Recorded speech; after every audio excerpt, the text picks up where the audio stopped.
When a child, preteen, or even a teen is under attack, threatened, harassed, or dishonored by another through the internet or mobile phones, it is considered cyberbullying. Nasty forum posts, name-calling in chat rooms, fake profiles on websites, mean or brutal email messages are all ways in which cyberbullying occurs. However, once an adult steps into the situation, it is no longer considered cyberbullying. Cyberbullies can be anyone ranging from classmates, online friends, or even anonymous people, but most cyberbullies know who their victims are beforehand.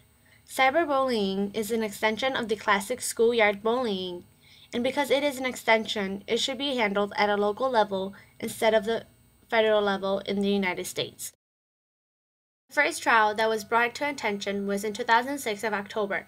Megan Myers, a 13-year-old, took her own life after being taunted on her MySpace. A boy by the name of Josh Evans, who lived nearby and homeschooled, befriended her. She had a month-long relationship with this boy, a sweet online friendship that soon turned sour when compliments turned into insults. Lori Drew, mother of a former friend of Megan Myers, was behind this internet fraud. Drew had created a MySpace account in order to gain the trust of Megan and to find out if Megan had been spreading rumors about her 13-year-old daughter, Sarah Drew. The Myers do not believe it was an intention of hers to cause the death of their daughter. However, they felt she should be responsible for the death. The internet fraud was the first cyberbully trial. However, as cyberbullying was defined earlier, when an adult is in this situation or steps into the situation, it is no longer a case of cyberbullying. It is considered as cyber harassment or cyber stalking. Also, adult cyber harassment and cyber stalking is never considered as cyberbullying. Cyberbullying is a problem that is more popular with adolescents. However, it still occurs within children and adults. The Cyberbullying Research Center found that about 15 to 35% of teens have experienced some form of cyberbullying. Not only that, but adolescent girls are more than likely to experience cyberbullying than boys. Researchers found about half of LGBT adolescents are regular victims of cyberbullying.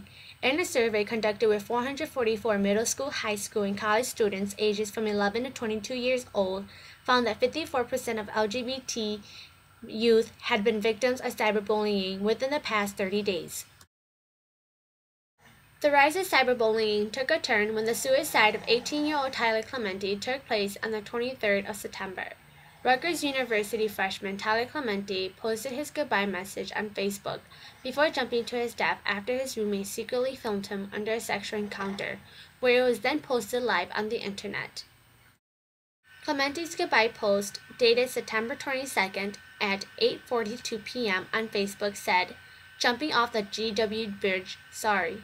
Clementi's belongings were then found at the George Washington Bridge. A body pulled from the Hudson River at the northern end of Manhattan was later to be discovered as Tyler's. In the United States, there are no federal laws regarding cyberbullying.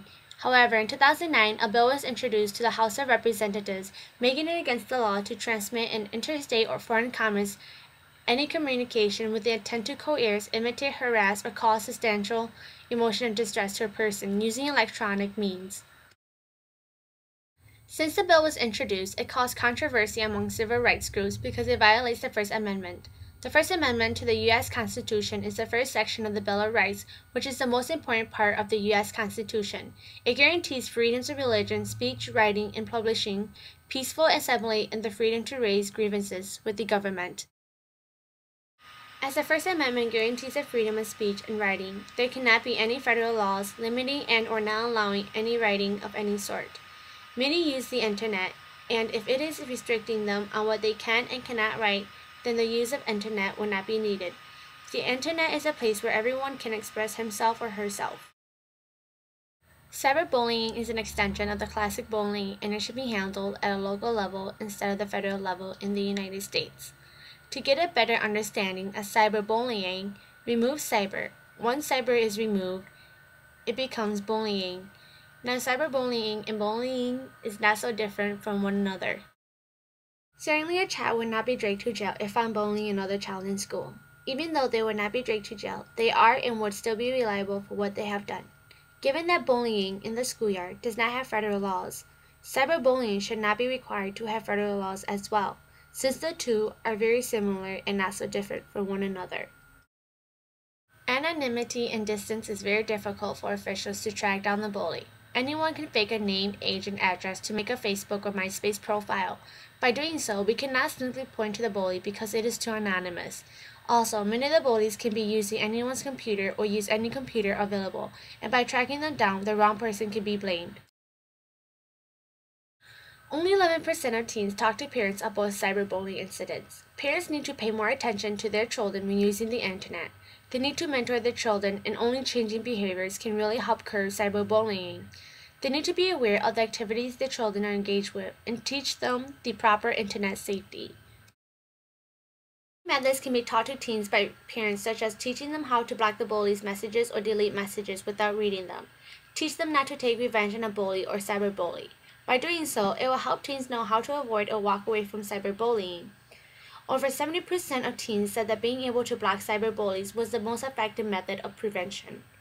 Cyberbullying has become an important issue within the last few months. However, although many people want to bring it up to the federal level, it should be handled at a local level instead of the federal level in the United States. Many deaths have occurred because of cyberbullying, but parents need to step in and teach their children about internet safety and what to do if they feel they are being cyberbullied. Nasty foreign posts, name-calling in chat rooms, fake profiles on websites, and mean or brutal email messages are all ways in which cyberbullying occurs.